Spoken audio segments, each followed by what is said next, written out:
The early morning light cast a pale glow over the small town of Pleasant Grove, South Carolina, where Sheriff Darrell Colton was both the pride and, unbeknownst to most, the shame of the community. To the townsfolk, Colton was a pillar of integrity, a man who had spent over 20 years protecting their streets, running youth programs, and occasionally giving stern warnings to troubled teens to keep them in line. But behind closed doors, Darrell harbored a dark secret, one that would soon unravel his life and the lives of those around him. Colton's secret was 18-year-old Cara Lynn, a high school graduate working night shifts at the local diner. With her large, expressive eyes and shy demeanor, Cara exuded an innocence that drew Darrell in like a magnet. Their relationship had begun with him stopping by the diner for coffee after his night patrols, flashing a warm smile that slowly evolved into something more. She'd grown to admire his steady presence and confidence. Soon, late-night chats turned into quiet drives out to the lake, far from prying eyes, where his influence and promises enchanted her for months. Darrell convinced himself it was harmless. He told himself he was helping Cara escape her troubled home, where her mother's battles with addiction left her feeling abandoned. But his whispers of, "I'll take care of you," soon became a chain that bound Cara in silence. She believed his promises of a better life, of financial stability, and a future far from Pleasant Grove. Yet, as Cara's devotion deepened, Darrell became more distant, visiting her less often and dodging her messages. That distance didn't stop his control over her. On the contrary, his sporadic attention only increased her desperation to hold on to him. When Cara missed her period one evening, her worst fears crystallized into a single, heart-stopping realization. She was pregnant. The night she told him, Darrell's face turned pale. He stared at her with a mixture of shock and rage, and his hand trembled slightly as he clenched his fist. "Do you understand what this would do to me?" he hissed, the warmth she once knew replaced by a chilling coldness. This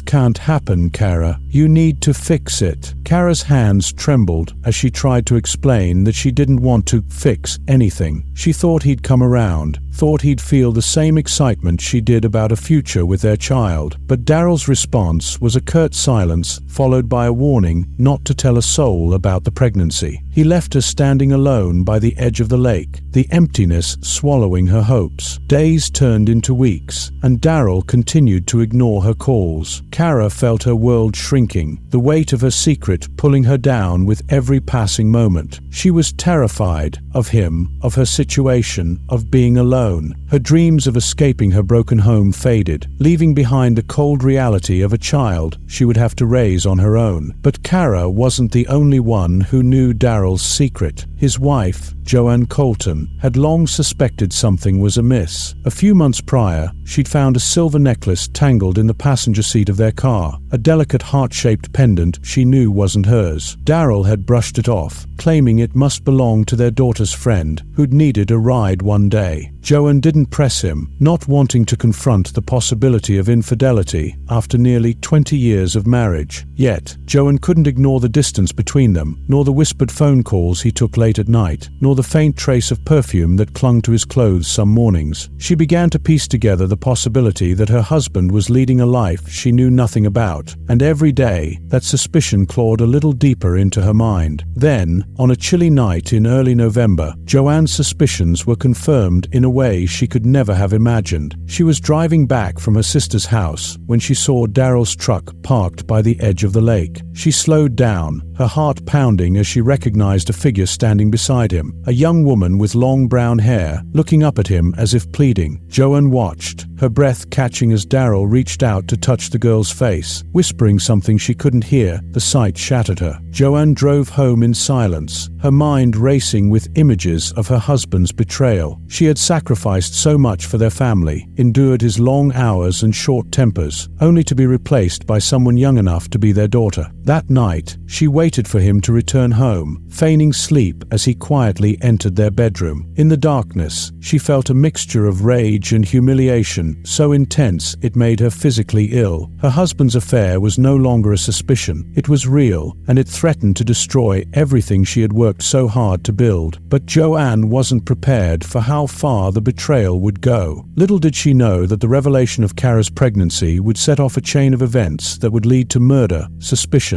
and a gruesome crime that would shock the entire town of Pleasant Grove. As the days passed, Cara felt the walls closing in on her. Her Her pregnancy was beginning to show, and the stares from customers and colleagues at the diner grew more frequent and judgmental. She'd started wearing baggy sweaters, hoping to hide the truth for as long as she could, but the rumors were already spreading through Pleasant Grove like wildfire. Whispers followed her everywhere, and though no one knew for certain who the father was, it wasn't long before people began to speculate. Daryl's reaction only added to her despair. The man who had once filled her with hope and security was now a ghost, refusing to respond to her calls or even acknowledge her existence in public. She felt utterly alone, carrying a secret that was too heavy for her fragile shoulders. She knew she needed help, but with her fractured relationship with her own mother, there was no one to turn to. No one, except the wife of the man who had abandoned her in a moment of desperation. Kara made a decision that would alter the course of everything. One rainy afternoon, she went to the Colton house, her hands shaking as she knocked on the door. Joan answered, her face blank as she took in the young girl standing on her porch, drenched and shivering. The sight of Kara, visibly pregnant,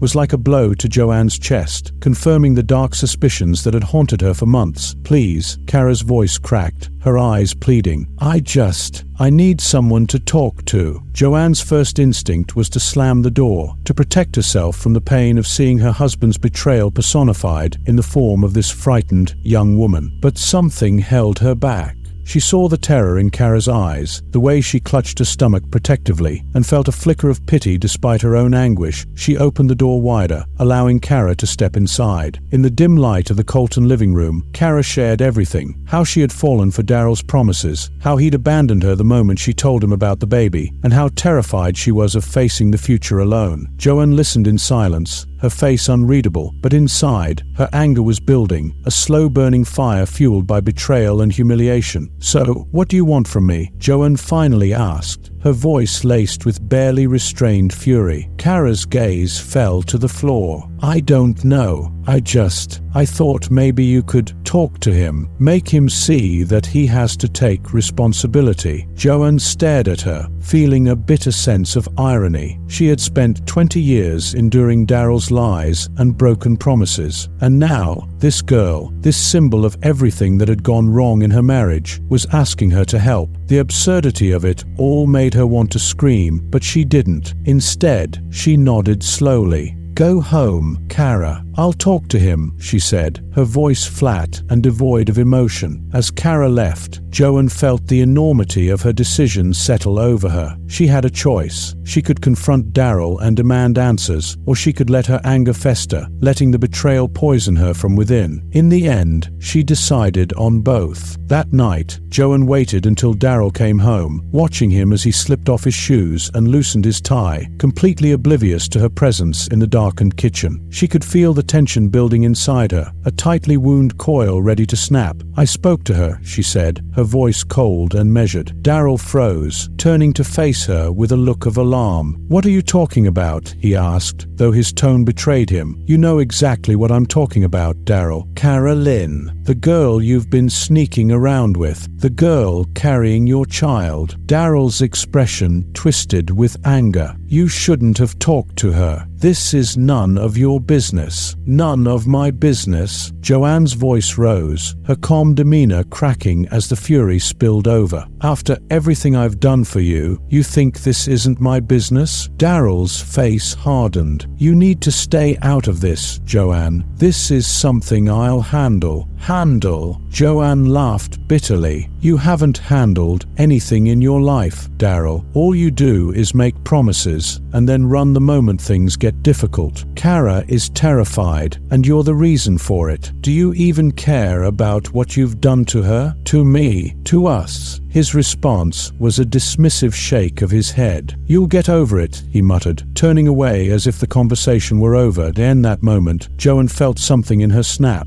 She wasn't sure if it was rage or pain, or the culmination of years of pent-up resentment, but she knew she couldn't let him walk away. Not this time. She reached out, grabbing his arm, forcing him to face her one last time. "Don't walk away from me, Daryl," she said, her voice trembling. "You don't get to walk away after what you've done."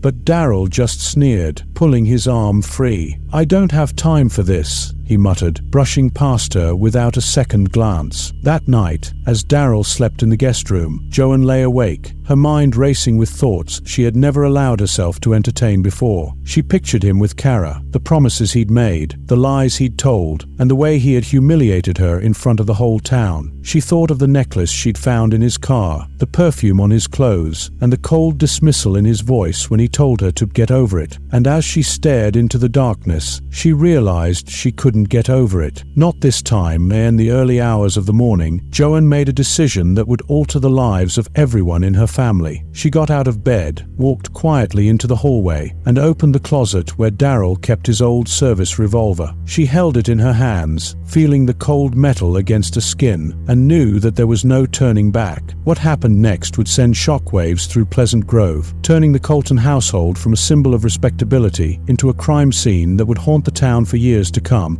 The following morning, a quiet settled over Pleasant Grove that felt unnaturally heavy. The Colton household, normally bustling by sunrise, was eerily silent. It wasn't until noon that a concerned neighbor, noticing the front door ajar, stepped inside to check on the family. She found Daryl's lifeless body sprawled across the living room floor, a single gunshot wound to his chest. Joanne was nowhere to be found. As word of the sheriff's murder spread through town, rumors erupted. Speculation ran wild. Some believed a disgruntled criminal had sought revenge, while others whispered about the sheriff's rumored affair with a local girl. Only a few knew the truth, and they knew better than to speak of it. Detectives arrived quickly, led by Detective Amanda Briggs, who had worked with Daryl for years and respected him deeply. As she surveyed the crime scene, Amanda noted the lack of forced entry, the absence of stolen items, and the single bullet wound, all signs pointing to a personal attack. Joanne, still missing, was the immediate suspect, and her absence only strengthened the case against her. The detectives searched for Joanne, scouring the town, questioning friends and family. But it was Kara Lynn who eventually surfaced, walking into the police station with an ashen face and trembling hands. She didn't admit to knowing where Joanne was, but her presence spoke volumes. When Detective Briggs questioned her, Kara broke down, detailing everything: the affair, the pregnancy, and Daryl's increasingly abusive threats. She explained how Daryl had turned cold, refusing to acknowledge her or the baby. She admitted that, in desperation, she had gone to Joanne, hoping the sheriff's wife would talk sense into him. Instead, her plea for help had set off a devastating chain of events. Kara told the detectives how Joanne had confronted Daryl, her anger simmering into something dangerous, something unpredictable. I didn't know it would end like this," Kara whispered, guilt evident in her voice. Detective Briggs listened intently, piecing together the last interactions that had led to Daryl's death. Within days, police received a tip from a nearby town. Joanne had been spotted at a small motel, checking in under a different name. When officers arrived, they found her alone, her face pale and her expression hollow. She didn't resist arrest, offering no explanation as they led her away in handcuffs. The only words she spoke were, "I had no choice." Back at the station,